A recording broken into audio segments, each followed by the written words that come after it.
A gente é mais especial do que as outras pessoas? Claro que não. A gente fez curso de como nunca separar? Não fizemos. O que a gente entendeu? Que esse era o caminho que a gente precisava seguir.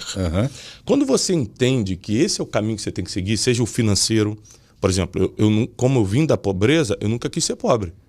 Então eu já entendi desde criança, falei, eu não quero isso. É muito ruim você querer comer um negócio e não poder, você querer fazer um curso e não ter o dinheiro, você querer ir no shopping no final de semana. Não, eu não quero. Eu entendi assim, garoto, que pobre eu não quero ser. Eu não sabia que eu ia prosperar o que eu prosperei, isso eu não tinha como prever. Mas que eu não queria ser pobre, eu já tinha certeza. Você começa a ter umas certezas desde criança, Sim. Isso é o destino te moldando. Você o aceita ou não. Eu não acredito no determinismo, ou seja, vai ser assim, acabou. Eu acredito que o destino te oferece pistas. Seguiu, vai se cumprir. Não seguiu, você tem a sua escolha. Então, muitas pessoas, na hora de tomar coragem, na hora de escolher, na hora de tomar a decisão, decidiram outro caminho e o destino foi desfeito ou disfarçado ou esfumaçado. Mas qual que é o segredo para você descobrir o caminho certo? Existem... Vamos listar. Tá. Ponto número 1, você precisa decidir o que você quer. A partir do momento que você decide o que você quer, a chance de isso que você quer ser muito próximo do que Deus quer para você é muito grande, principalmente se você já é uma pessoa de fé. Por quê?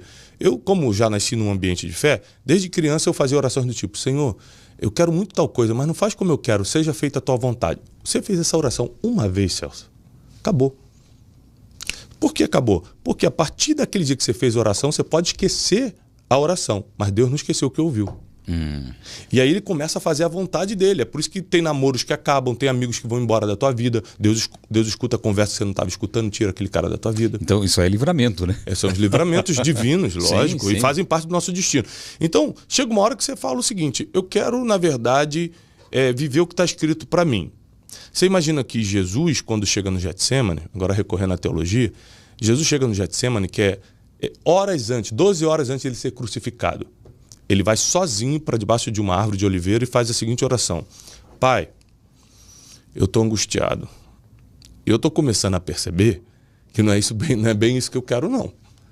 Então, se for possível, afasta de mim esse cálice. Ou seja, tira de mim essa missão que eu já percebi que agora vai ser doloroso demais. Agora é espancamento, julgamento, cuspe, tapa na cara e crucificação. Se for possível, afasta de mim esse cálice. Contudo, vírgula, não seja como eu quero, porque o que eu quero mesmo é sair, mas seja conforme a tua vontade.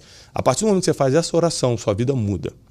A partir do momento que você faz isso e não importa a tua religião, nem importa se você acredita totalmente ou só está escutando esse podcast e quer fazer um teste, faz o teste. Faz o teste. Agora, você tem que estar preparado para algumas coisas que você achava que queria saírem da tua vida. Porque a vontade de Deus, às vezes, não vai ser o que você quer. Então, às vezes, Deus te move de país, Deus te tira pessoas do teu lado, Deus acaba com algumas oportunidades que você queria muito, porque, na verdade, tem algo melhor para você. Quando eu quebrei há 10 anos, eu chutei a parede e falei, Deus não existe. Você quebrou? Não, mas quebrei... Financeiramente? Financeiramente e emocionalmente. Entrei numa depressão. Mas quando eu digo quebrei, é quebrar de verdade, né? Pessoa que passa dificuldade financeira, estou quebrado. Está triste, muito triste, fala, estou em depressão. Não. Eu estou falando de um nível de humilhação, de gente ligando, te ameaçando. Eu estou falando de um nível assim, de não saber o que ia comer no outro dia. E eu era empresário de turismo, né? Porque eu quebrei. Então eu já tinha experimentado algumas coisas boas. E pior do que você não ter nada é você ter tido e perder. Por causa da comparação mental, é muito forte. Você fica numa confusão emocional tão grande. Subir é legal, descer é terrível. É terrível. E eu lembro de ter feito essa oração, de falar o seguinte, até aqui eu acho que eu tentei do meu jeito. Mas a partir de agora, seja conforme a tua vontade. E Deus mudou completamente minha vida. Ou seja, ele me deu caminhos completamente diferentes do que eu imaginava. Ele começou a me colocar para falar em público. Eu não imaginava isso. Eu queria estar de trás de uma mesa. Eu era agente de viagem, adorava fazer isso. Para mim, esse era o meu caminho. Ele falou, não, mas não foi isso que eu projetei para você. Eu queria que você falasse em público. Eu quero que você escreva um livro. Eu escrevi um livro, mas eu repeti a 4ª série 2 vezes. Mas para terminar o 2º grau teve que ser de supletivo. Como é que eu vou escrever um livro? Então, a gente sempre quer julgar a vontade de Deus de acordo com as nossas capacidades e limitações. E não é assim que funciona. Então, é por isso que a Bíblia diz que nós vivemos pela fé. Porque não é pelo que a gente vê, é pelo que a gente acredita. Se fosse pelo que a gente vê, você pega a tua vida há 30, 35 anos atrás, você não conseguiria enxergar o que você está vivendo hoje.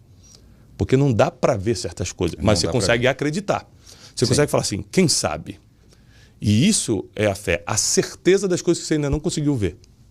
Exatamente. Então uma oração pode mudar uma vida. Pode, e a gente não pode confundir também que... Mas não é, peraí, só corrigindo, não é uma oração. É quando você coloca tudo na mão de Deus e as decisões através dele, não é verdade? Uma oração. Se eu fizer uma oração pedindo o melhor para mim, mas não colocar nas mãos de Deus, não está certo. O que está escrito sobre isso que você está falando? Por isso que eu falo que a Bíblia tem resposta para tudo. Tiago, capítulo 4. Livro do apóstolo Tiago, capítulo 4. Pedis e não recebeis porque pedis mal. Você pede para os seus próprios interesses, para os seus próprios prazeres. Ai, Deus, eu queria tanto uma Ferrari. Qual é o interesse? Que tipo de oração é essa, sabe? Que é uma Ferrari, não tem problema não. Trabalha e compra. Não vai perturbar Deus com um negócio desse. Ou seja, as orações são atendidas, são orações com propósito. Qual o propósito disso que você está pedindo? E depois que a gente vira pai, eu sou pai de 4 filhos. 4 filhos? 4. Eu e o Janine temos 4 filhos. Você entende muito mais Deus. Por quê? Tem coisas que meu filho me pede e eu digo não é porque eu não o amo. E não é porque eu não quero dar. É porque não é a hora, não é o tempo. Pai, me dá chocolate, são 11h30 da manhã. Se eu der chocolate, o que custa dar um chocolate? Ele não vai almoçar. Então não tem como, eu tenho que dizer não. Meu filho de 12 anos falou, pai, me dá um carro. Eu falei, meu sonho, filho, é te dar um carro, mas não está no tempo. Se eu te der um carro agora, você vai ser preso, porque não pode dirigir antes dos 18. Então, tem não de Deus que é para nos preservar, que não é o hora, não é o meu pai tempo. me disse um não que mudou tudo na minha vida. Eu pedi para ele uma moto, quando eu tinha 15 anos. Eu morava na divisa com o Paraguai, e no Paraguai tinha aquelas motinhas que demorou muito tempo para chegar aqui, porque o Paraguai era ligado muito com a China, então tinha muita coisa lá. Eu pedi na empresa dele tinha uma motinho que não tinha embreagem, era só trocar a marcha. Eu falei, pai, me dá uma moto. Eu gostava de moto. Ele virou para mim e falou assim, se eu não gostasse de você, eu dava. Eu nunca mais pedi moto e nunca mais tive vontade de ter uma moto. Nossa.